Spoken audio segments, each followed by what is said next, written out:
What do you think? I think we're dead meat. Real dead meat. You're dead meat! Go ahead and laugh, you guys. If I ever find a little bastards that did this, they're dead meat.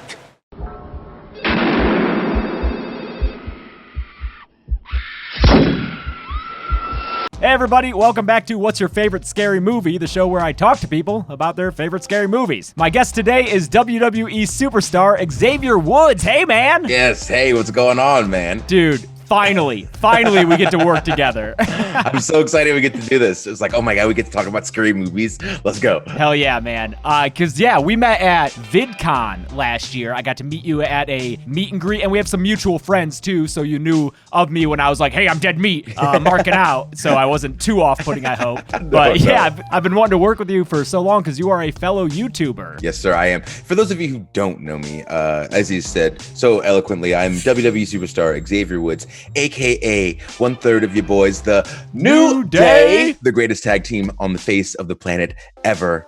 Also, the host of the greatest YouTube channel of all time, Up, Up, Down, Down. Lots of video games. Search for it. Subscribe. Help your boy out. These are guns. Unlimited ammunition. Also, twitch.tv/Austin Creed. Because Austin Creed's the old wrestling name and the gamer tag. It's a thing. I got lots of names, but you just call me Austin Creed or Xavier Woods and I'll answer to them. Also, podcast every Monday, New Day Podcast. Search forever, wherever you get your podcast. The New Day Feel the Power. Pink picture to be like 3 black guys' faces. Click it. You are a busy guy, man. I'm trying to. I want to be like you. Oh, thank you. And I want to be like you. So.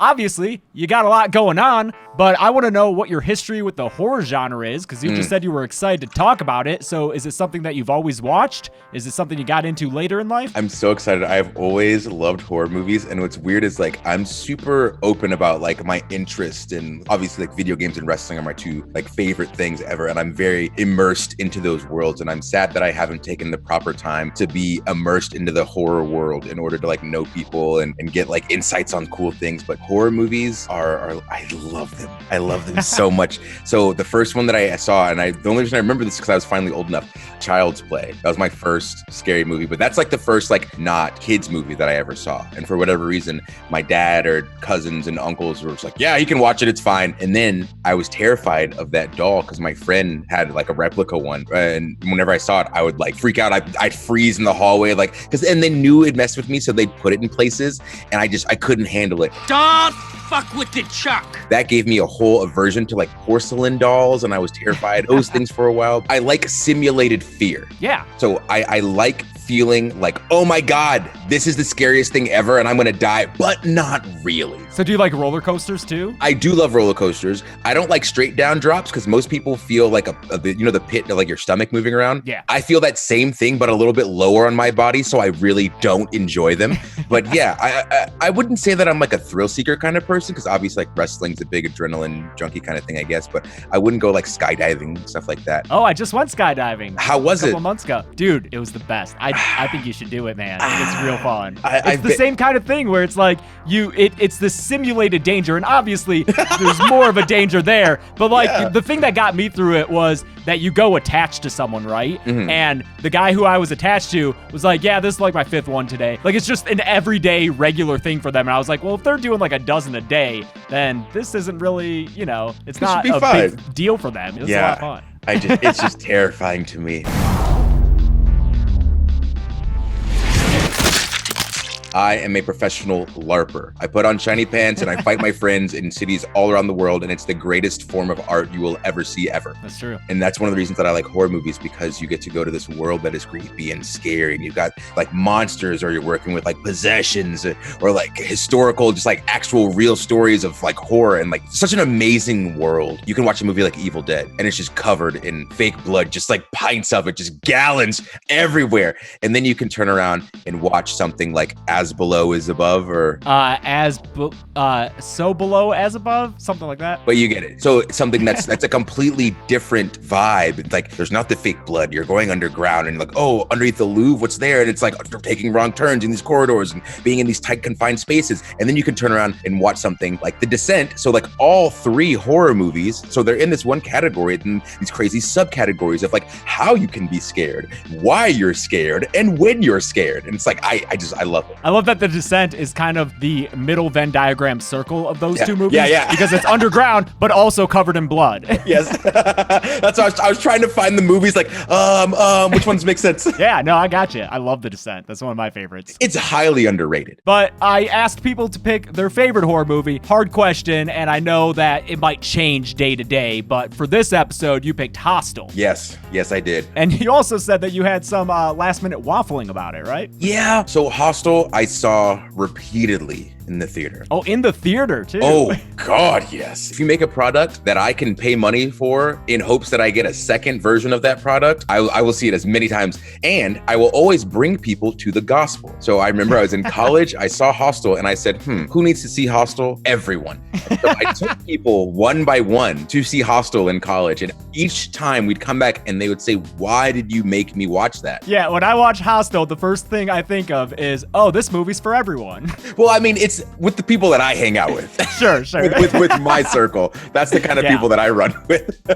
My waffling came about because many times I've had this argument with people that Paranormal Activity is one of the best horror movies ever, and it's one of the best like overall just movie franchises. I love it, man. It's so good, and I feel like people just like take a dump on it because like, oh, it's just the cheap cheesy stuff getting pulled down the hall. It's like, all right, cool, you don't like it, like whatever, go watch it. Like, I only like Texas Chainsaw Massacre 3 and Freddy, but I don't like Freddy vs. Jason, and I don't want to see him in space. Like, man, just can I watch the movie I want to, and you just go watch those if you like them so much, and they're great, and I love them too. But just let people enjoy their weird stuff and Paranormal Activity. So I did the same thing when I first saw that. I immediately ran and got my friend, pulled her out of bed, and said, we got to go see Paranormal Activity. I'm actually kind of glad that you didn't go with Paranormal Activity because another guest I'm going to be talking to chose that movie. I'm not going to say who it was, but I'm glad you picked Hostel because this is a movie that I'm not intimately familiar with. I saw it back when it came out, and I remember being like, that's a lot of boobs. Hey, close the door! You watch, obey! Then I didn't see it again until earlier today when I rewatched it for this episode, and I haven't covered it on my channel in any capacity. What? So I'm so excited to talk about it with you. Yeah, man, I don't know how I'm gonna talk about that thing on a channel and try to have that video monetized, because like every minute there's either boobs or a body part getting cut off, and I'm like, YouTube's not gonna like this. Yeah, probably not. I think it's the first time that I really sat and like watched. Actually, that's a complete lie because like I referenced earlier, I think it is Texas Chainsaw Massacre 3 where the girl has her hands nailed to that chair. Leatherface leaves and then she pulls her hands off of the armrest and the nails go through them. Like the first time I saw that, I don't know what happened inside my soul, but I said, I want to have that type of self-motivation in life. Okay. To be able to pull my hands through these nails and then still deal with the pain. And so I think from that moment forward, any type of like torture in horror movies, it always instills some sort of, and this sounds so strange, it instills this like weird hope in me. Like, yes, you're going through it now, but can you survive? And so I just love stuff like that. So even when like Saw came out, I was like, this man, can you cut it off? You can cut it off. You can do it. You gotta survive. You got kids. Come on. You can do it. So like, I don't know, I'm always like rooting for the person who's in those positions. In that weird way, it fires me up because it hurts inside my body, like seeing, so okay, in Hostel, when he gets his Achilles cut, it makes sense in my brain because I tore my Achilles in October, and that's all I could think of. Just, you were the guy in Hostel. Literally crawling on the ground, screaming in pain. But stuff like that, it's like you see his Achilles come apart and then he's crawling on the floor and I'm like, he can't make it, but can he? Because he went through this pain. Yeah. He has to. And it's, I don't know, I really love that dynamic. That makes so much sense to me because I have a similar response to watching people in movies where they just have to survive. I always think of 127 hours. I'm like, yeah, I'd cut my arm off, man. Like if I was in that situation, I would do it. Like I want to live so bad that I'll do anything that is required of me. I totally get that appeal. The cutting your own arm off stuff, I want to say like, oh, of course I would be able to do this, but like, I don't think I could. I don't know, man. You put your body through some shit. And Xavier looks from behind on Kevin To the face. It's funny with Hostel because the guy who gets his Achilles cut, I think Josh, you think he's the main character for a while because like it's kind of focused on him, and then he gets his throat slit halfway through and we shift to the other guy, and the other guy, thankfully, he gets to live, so you get to root him on and experience his triumph. But I do feel like he has it a little easier. I mean, he does get 2 fingers cut off and like a drill bandied about, but he makes it, and I'm like, yeah, I can make that. I could do that one. I could lose the fingers. I'll talk to the weird guy in the locker room. It'll be fine. Yeah. Oh God, that American guy in the locker room. He's so intense. What do you think I should do? Make it quick. Make it quick. Yes.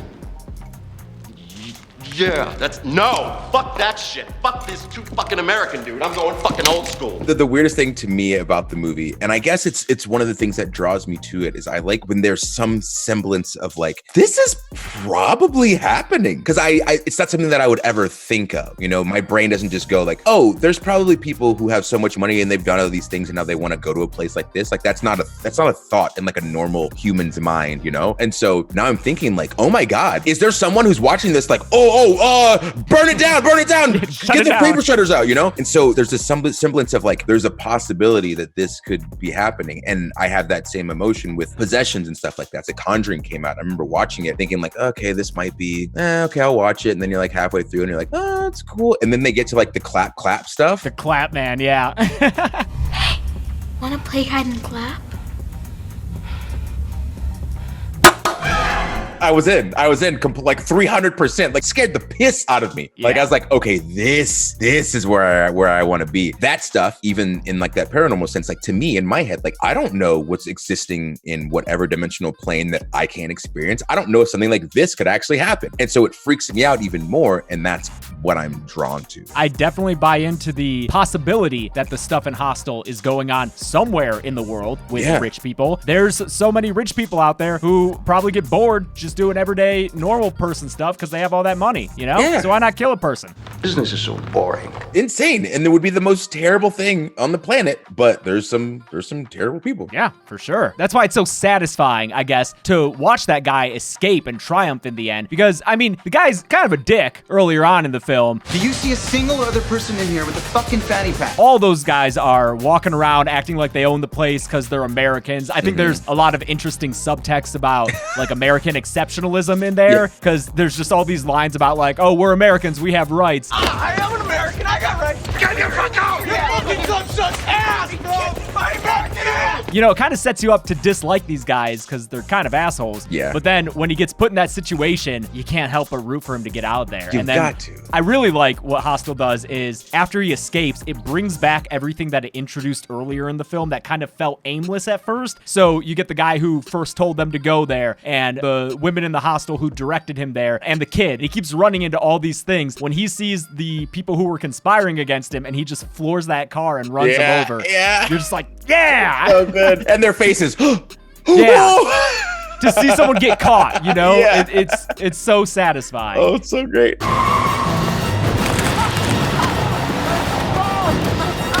And I think, yeah, that's another thing about Hostel that worked so well because it was a successful movie. He finds himself in this conspiracy with so many people having worked against him, including like the police. He sees law enforcement officers talking to other people, and to have him triumph over them, I think is something that everyone who feels powerless in certain situations wants to see and imagine themselves as being able to overcome all these odds being put against them by all these forces, and yet he's able to succeed in the end. Once you realize this is a universe and there are many stories that can be had, I think that really allows you to sink your teeth into it, because by the time you get to the end of this story and you understand everything that's going on with all the rich people paying in to kill people that they're like kidnapping from these hostels, but then you realize, oh, everybody who has this weird tattoo is a part of this organization. Now I need to know more about this organization, because this is just one story in this catalog of stories, and now we can bring more to you. So I love those. I love those types of endings so much, because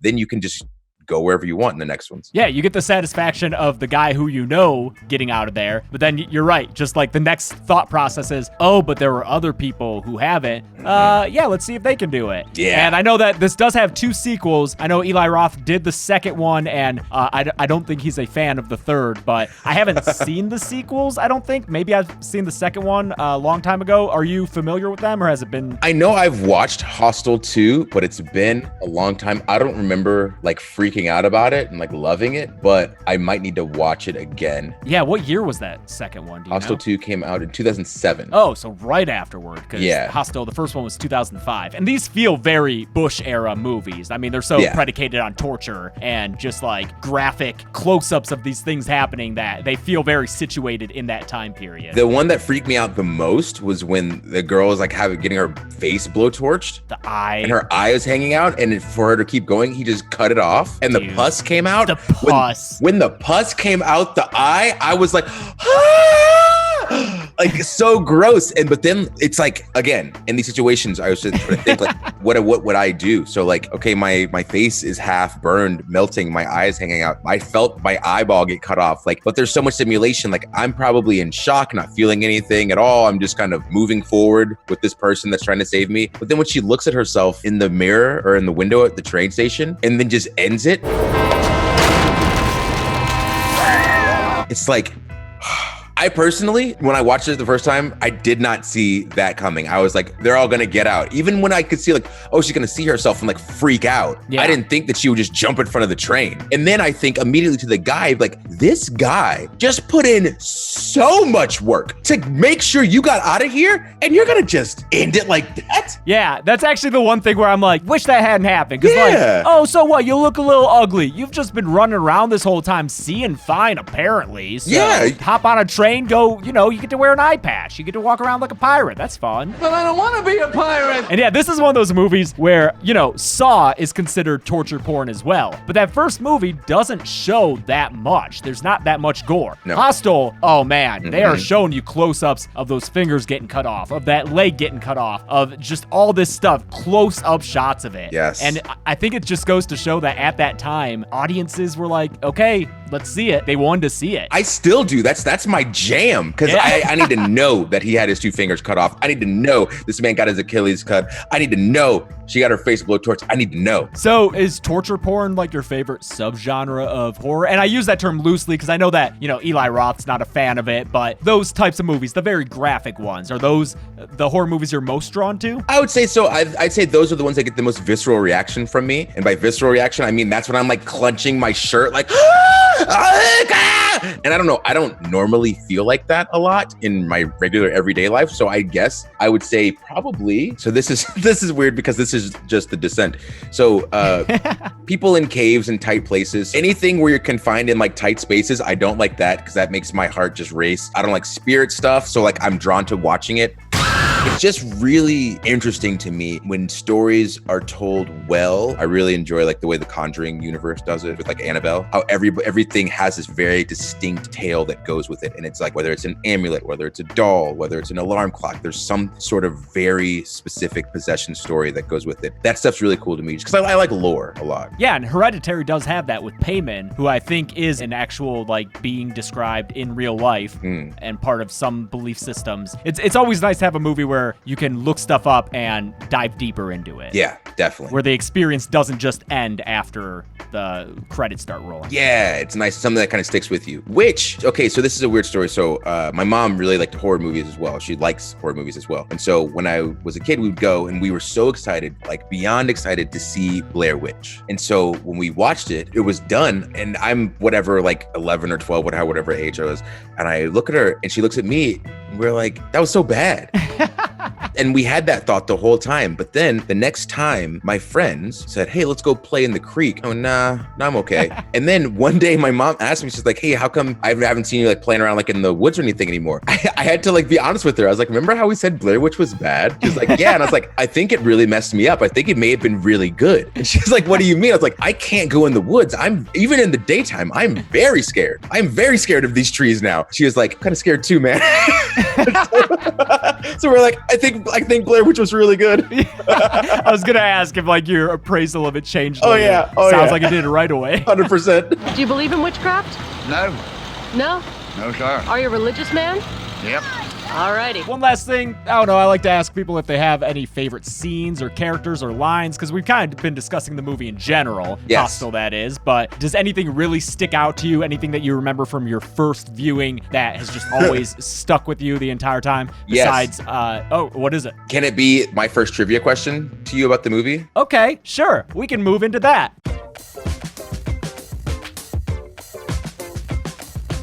I like to ask people when we talk about their favorite horror movie to try to stump me with trivia questions. So I've asked you to come up with 3 trivia questions about Hostel, which you're probably going to stump me on because, like I said, I'm not super into this movie, but let's see what we got. Okay, so the first one, this is my favorite thing about the movie, just like character-wise. Then this is a fairly easy one, especially since you just watched it. Okay. What is Ollie's confirmation? Yeah, we're buddies phrase. Shit. Oh man, it's so funny, and I was repeating it when I watched the movie. Yeah. I won't give myself full credit, but can I have a hint? Like how it starts? Mm-hmm. Of course. Of course, horse? Of course, my horse? Yeah. Of course, my horse. Yeah. Of course, my horse. Yeah, of course, my horse. Yeah, of course, my horse. I was watching it, and Chelsea, my fiance, was like, that guy looks familiar. What else was he in? And I looked him up. Nothing. Literally, his one and only film credit is Ollie in Hostel. And Eli Roth, like, met him and wrote the part for him because he liked him. And that was it. That's so good. I'm so happy I say my balls. I think his Wikipedia starts off with like, so-and-so is an Icelandic actor. He stands 6 foot 3 inches tall. I'm like, that's your lead in your Wikipedia article? All right. Sweet. Okay, this will be the softball. Okay. How many fingers does Paxton lose when he's being tortured? Okay, he loses 2. And it's so sad when he tries to like hold on to them to maybe have reattached later. Yeah. And then they get scooped up and thrown away.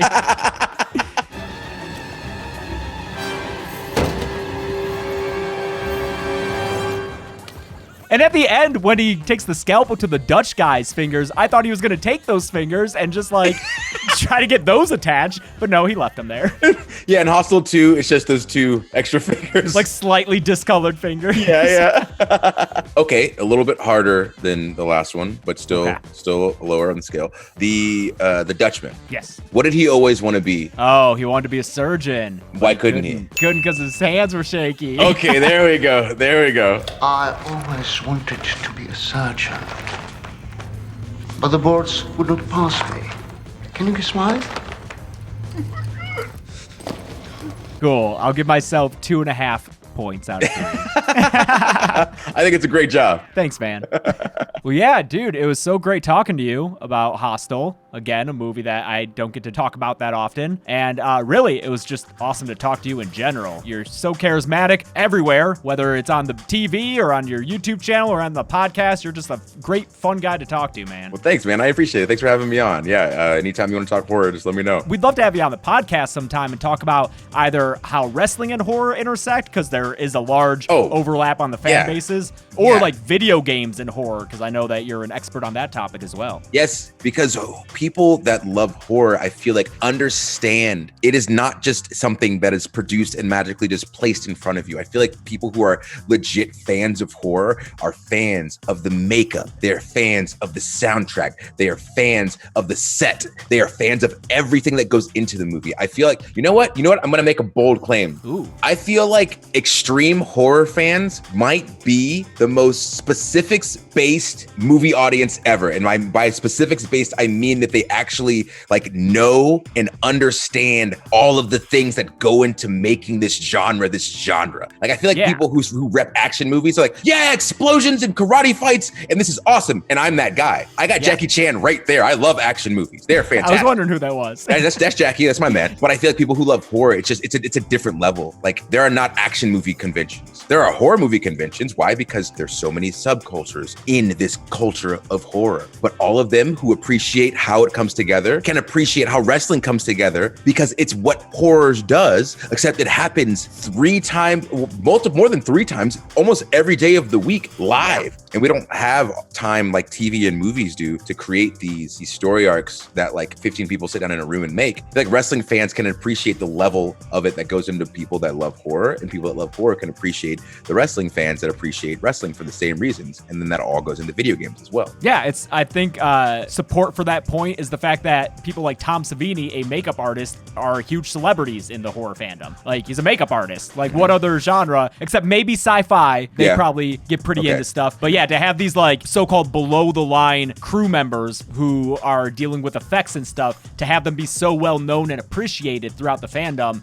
that's part of the reason that I'm drawn to it. You get such a different level of appreciation across the board, and not just for who society deems as like the main players. Exactly. Like in the horror culture, you're definitely going to get a lot more love, the further quote unquote down the chain you work, when the chain should actually be a flat plane that everyone's on equally, because without this link, then the whole chain breaks. So appreciate everybody is what we're trying to say, I guess. Appreciate everybody, man. Yeah, I feel you. And I also just love, as a very passive person who is not violent at all, I love that I have these two interests where I can just enjoy fictionalized violence and violence where people are intending not to hurt the other person. Yes. And I'm like, yes, I can still root for that. He didn't mean it. He may have broke his arm, but he didn't mean it. It's okay. He didn't mean it.